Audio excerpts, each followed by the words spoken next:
So, how does autoimmunity happen? How does it happen?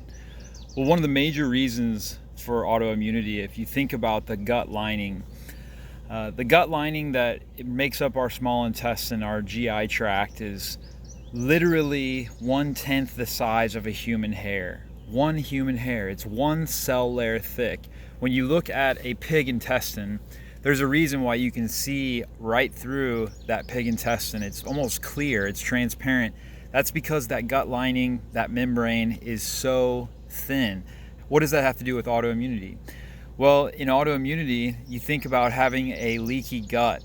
And why do those two go together? Well, I'll explain. Because a leaky gut, that one cell layer thick membrane, what happens is over time, we develop holes in that membrane. It could be from inflammation, it could be from bacterial overgrowth, it could be from candida yeast overgrowth, it could be from parasites, it could be from high stress, lots of cortisol.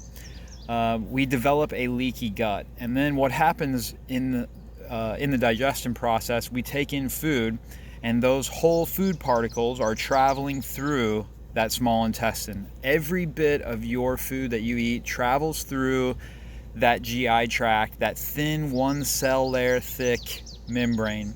That's all that's separating your food from your body, is that one cell layer thick GI tract. And I keep saying that because I want you to know that I'm emphasizing how really thin this layer is. So you think about stress and inflammation and these overgrowths and parasites and all the offenders that mess up the gut. They create those little holes. Well, then whole food particles, whole amino acid strands enter into the bloodstream, and that raises the immune system. Now the immune system is on guard. This keeps happening day after day. The most offenders that come through are amino acids. One of the major amino acids that people eat is gliadin or gluten.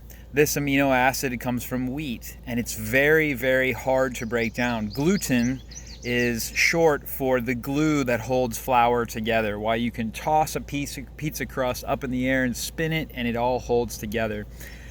Now, that gluten, that glue, is very, very hard. It's an amino acid that's very, very hard to break down.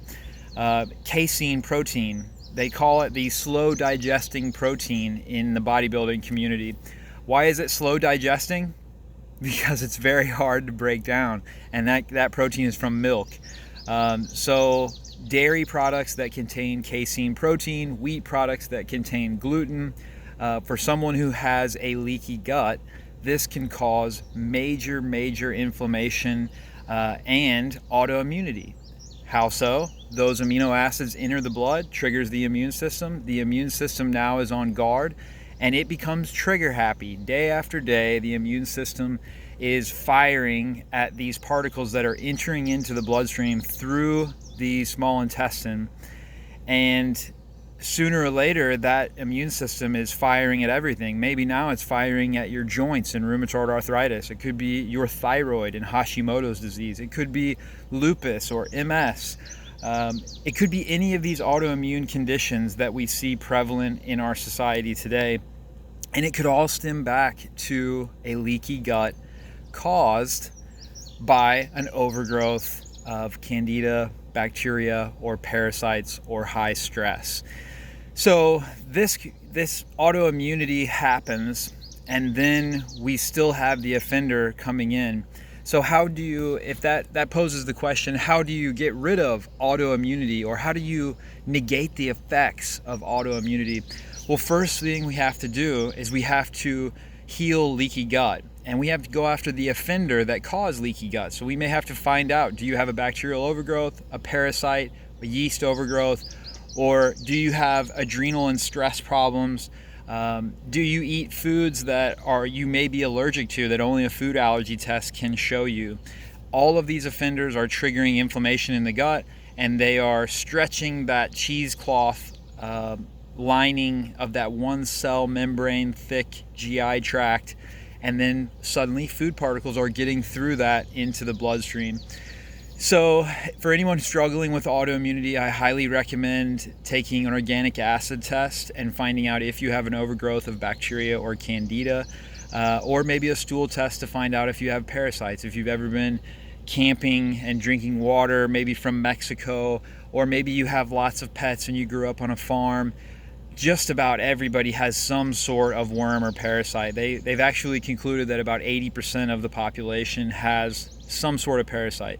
So this is why our ancestors naturally did GI parasite cleanses every year. They took things like clove and wormwood and black walnut hulls every year. It was a deworming process, just like they dewormed their animals. Yes, I know it's gross. They dewormed themselves. So my point is that we have to figure out what the offender is in the gut so that we can relieve the leaky gut syndrome.